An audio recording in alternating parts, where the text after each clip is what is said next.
حوت فراکسیۆنی پەرلەمانی کوردستان هەڵگرتنی پارێزبەندی سەر پەرلەمانتاران بە پێشینەیەکی خراپ بۆ کاری پەرلەمان ناو دەبەن و لە یادداشتێکدا داوا لە دەستەی سەرۆکایەتی پەرلەمان دەکەن هەڵگرتنی پارێزبەندی پەرلەمانتاران نەخەنە بەرنامەی کاری هیچ دانیشتنێکی پەرلەمان. سەرۆکی پەرلەمانی کوردستانیش دەڵێت بەرنامەی کارێکی پەرلەمان واژۆ ناکەم کە هەڵگرتنی پارێزبەندی پەرلەمانتارانی تێدا بێت. من بەرنامەی کارێک واژۆ ناکەم هەڵگرتنی پارێزبەندی تیابێ. لەگەڵدانی پارێزبەندی لەسەر سۆران عومەر هەڵگرتنێ بەتەنها سۆران عومەر نییە ئەوە مەسەلەی مەبدەئە لەگەڵ هەڵگرتنی پارێزبەندی نیم لەسەر پەرلەمانتار ئەگەر قسەی لەسەر بەرپرسی دەوڵەت کردبوو. سەرۆکی فراکسیۆنی کۆمەڵ ئیسلامیش لە پەرلەمانی کوردستان ڕای دەگەنێت هەڵگرتنی پارێزبەندی لەسەر پەرلەمانتاران بۆ کردەی تاوانکاریە نەک ئازادی ڕادەربڕین. بۆیە دەستبردن بۆ ئەو پرسە پێشینەیەکی خراپ دەبێت بۆ کاری پەرلەمانی. ئێمە داوامان کردو بەڕاستی بە هیچ شێوەیەکی و بابەتی پارێزبەندی هیچ پەرلەمانتارێک هیچ دانیشتێکی پەرلەمانەوە چونکە بەڕاستی ئەوە مانای بێدەنگکردنی پەرلەمانتارە و پەرلەمانتار کە نوێنەری خەڵکە پێویستە قسەی خەڵک بگەێنێ معانات و ئێشوژانی خەڵک بگەێنێ و بەرگری لە مافەکانی خەڵک بکە. ئەمە مانای بەڕاستی بێدەنگکردنێتیە. ئەگەر باسی مادەی 24 دەکرێت لە پەیڕەوی نێوخۆی پەرلەمانی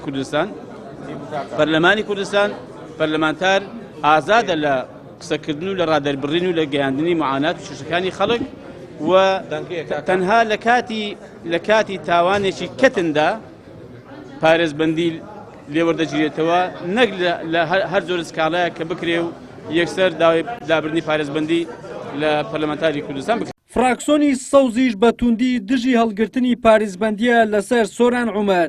پەرلەمانتارێکی فراکسیۆنەکەش ڕای دەگەنێت ئەگەر سەرکردەکانی یەکێتیش داوا بکەن پارێزبەندی لەسەر پەرلەمانتارێک هەڵبگیرێت لە دژی دەوەستینەوە چونکە ئەوە دەبێتە سەرەتایەکی خراپ بۆ کاری پەرلەمانتاری. ناکرێت پەنا ببەن بۆ هەڵگرتنی پارێزبەندی کە ئەمە سەرەتایەکە بۆ قوڵکردنەوەی ناکۆچەکان لە نێوان فراکسیۆنە جیاوازەکان و هێزە سیاسیەکان لە هەرێمی کوردستاندا بەتایبەت ئەمڕۆ لە هەموو کات زیاتر پێویستیمان بە یەکڕزی و تەبایی هەیە. بۆیە ئەمەمان نەشاردوێتەوە و ئەمە پێمان وایە ئەمە کارێکە ڕاستە ئەندامی پەرلەمان مافی ئەوەی هەیە با بڵێن پێی پێڕەوی ناوخۆی پەرلەمان ژمارە 24 مافی ئەوەی هەیە کە پارێزبەندی لەسەر هەڵبژێرێ بەڵام لەسەر ئەنجامدانی تاوانێک کە کردبیانی کەسەکە تاوانێکی ئەنجامدا بێ بۆیە لەسەر لێدوانێکی ئیعلامی ناکرێت ئێمە پەنا بینە بەر هەڵگرتنی پارێزبەندی. بۆیە ئێمە ئەم مەسەلەی ڕەتەکەینەوە و دژی لابردنی پارێزبەندی تەنانەت ئەگەر سکاڵاکارەکان سەرکردا حیزبی و حکومڕانیەکانی حیزبەکەی خۆشمان بن جیاوازی پێ ناکەین. بۆیە بە کولی ئەم مەسەلەی ڕەتەکەین. فراکسیۆنی نەوەی نوێژ لە ڕێگەی یادداشتێکەوە داوای لە سەرۆکاتی پەرلەمان کردووە هەڵگرتنی پارێزبەندی لەسەر پەرلەمانتاران نەخاتە بەرنامەی کار.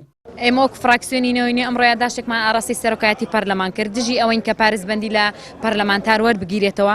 پەرلەمانتار خودی خۆی نەکات کە قسە دەکات نوێنەری ژمارەیەکی زۆر لە هاوڵاتیانی هەرێمی کوردستانە نوێنەری خەڵکە بۆیە پێویستە پەرلەمانتار پارێزبەندی لەسەر هەڵنەگیرێ لەژێر هیچ ناونیشان و هیچ پاساوێکدا. فراکسیۆنەکانی کۆمەڵ و یەکگرتو و گۆڕان و یەکێتی و نەوەی نوێ و ڕافیدێنی و یەکێتی نەتەوەیی لە یادداشتەکەیاندا ڕای دەگەێنن لە ئێستادا هەرێمی کوردستان لە بەردەم کارەساتی تەندروستی و ئابووری و داراییدایە ژیان و گوزەرانی هاوڵاتیان و موچەخۆران لە دۆخێکی خراپدایە.